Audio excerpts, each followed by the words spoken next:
At the age of around 7, I moved to Cologne with my family. I attended the first 2 grades of the primary school there, and today I'm going to talk about the memories in the first grade, I suppose.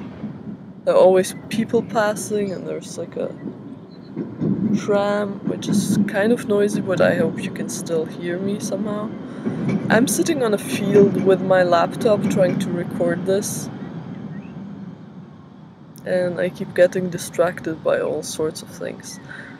So, I moved to Cologne with my family, and I attended the kindergarten there. I didn't speak German, of course, and I went to the kindergarten for the first 2 or 3 months or so before I moved to the school. And one of the warmest memories was, Germans have like this tradition of Schultüte, which is for everyone who joins the first grade, you get like this bag.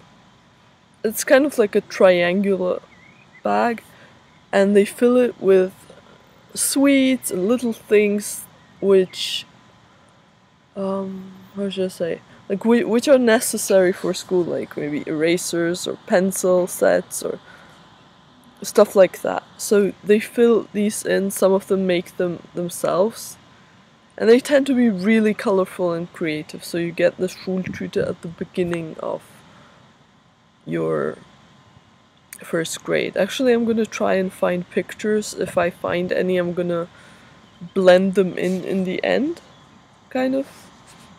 And if not, then not, I guess. When I joined first grade, I was mobbed for not speaking German, and when I had learned the language, I was probably just mobbed for being a foreigner. I mean, they were just looking for reasons to mob me, I guess, I don't know. But, these experiences just make you stronger in the end, so it wasn't that big of a deal. I mean, I know that there was one girl who actually changed the school due to that. I don't support people just changing schools right away because I feel, if you have a problem, you have to face it somehow and deal with it rather than run away from it, because you find these things everywhere if you're unlucky. So I feel you have to face these things. The girl who actually changed the school due to mobbing, her name was Carla, and what I remember was actually she invited everyone to her birthday, and it was a kind of like a treasure hunt. In German you call that Schnitzeljagd, which is basically they hide things and leave you clues everywhere, so you have to hunt for the big treasure. So we were divided into teams and running around a park trying to find the big treasure, of course. And what I liked about her was that she wasn't really selective. I mean, at birthdays you're allowed to, I don't know, what I felt was very different.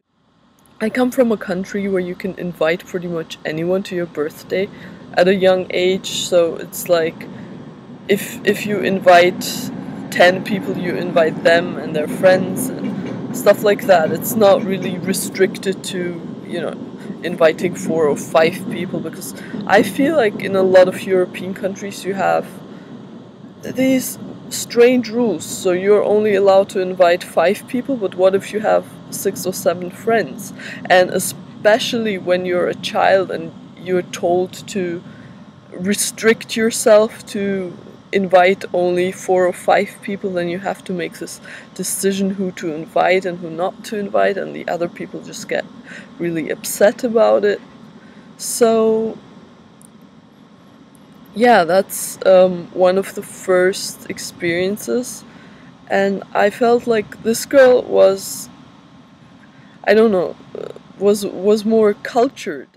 Around that time I used to attend a lot of after school activities such as theater instrumental club where we would play, where each of us would get one instrument, such as the triangle or these wooden sticks. And yeah, we would sort of compose something and then perform it during school assemblies sometimes. In Cologne, I discovered my love for plants and planting things and working in the garden in the after school activity called the gardening club. Of course, the kids around my age weren't too interested in gardening because they would just run around and play outside. And I would usually just work on making the school garden look prettier by, sometimes collecting leaves and sometimes planting something. And I learned a few things about different plants around that time. I actually stayed in touch with that teacher, Frau Kölke, and she visited us a couple of years ago with her husband in Prague. This is the first part. I'm going to talk about grade 2 very soon. Thanks so much for watching, and I'll see you around.